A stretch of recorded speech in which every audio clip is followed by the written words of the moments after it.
Hello friend, नमस्ते, प्रणाम। कैसे हैं आप लोग? उम्मीद करते हैं बहुत ही ज्यादा अच्छे होंगे। और मैं दिव्या स्वागत करती हूँ अपने यूट्यूब चैनल में आप सभी लोगों का। और फ्रेंड, आज आप लोग के बीच एकदम झन्नाटेदार मजेदार चुटकुला नाच भी सुना रहे हैं। कैसा लगेगा कमेंट में जरूर बताइएगा। ससुराल में जाने के बाद बहू का रौब देखिए और अपनी जेठानी से क्या बोलती है, आइए देखिए।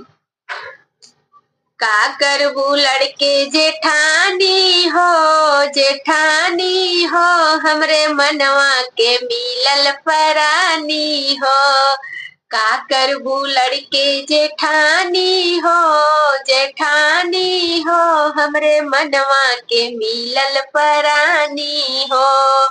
शाम सवेरे राजा खाना बनावे, शाम सवेरे राजा खाना बनावे, खाना बना के हमके खियावे, खाना बना के हमके खियावे, हमके खियावे कह के रानी हो, रानी हो। का करबू लड़के जेठानी हो, हमके खियावे कह के रानी हो, रानी हो। का करबू लड़के जेठानी हो, का करबू जर के जेठानी हो, जेठानी हो, हमरे मनवा के मिलल परानी हो।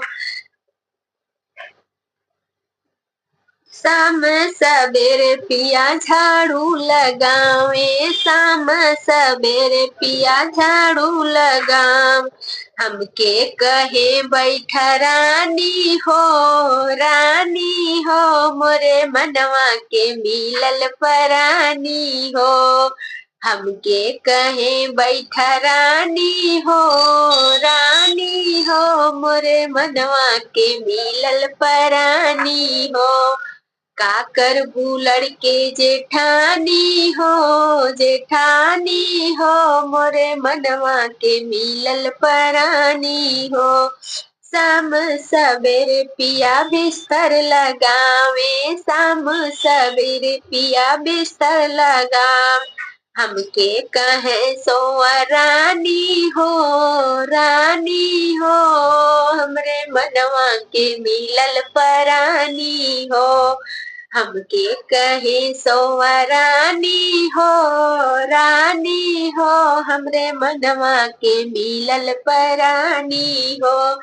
का करबू जर के जेठानी हो, जेठानी हो, हमरे मनवा के मिलल परानी हो। दिव्या लिखेली कहानी हो, कहानी हो, मोरे मनवा के मिलल परानी हो। दिव्या लिखेली कहानी हो, कहानी हो, मोरे मनवा के मिलल परानी हो। का करबू जर के जेठानी हो, जेठानी हो, मोरे मनवा के मिलल परानी हो, मोरे मनवा के मिलल परानी हो।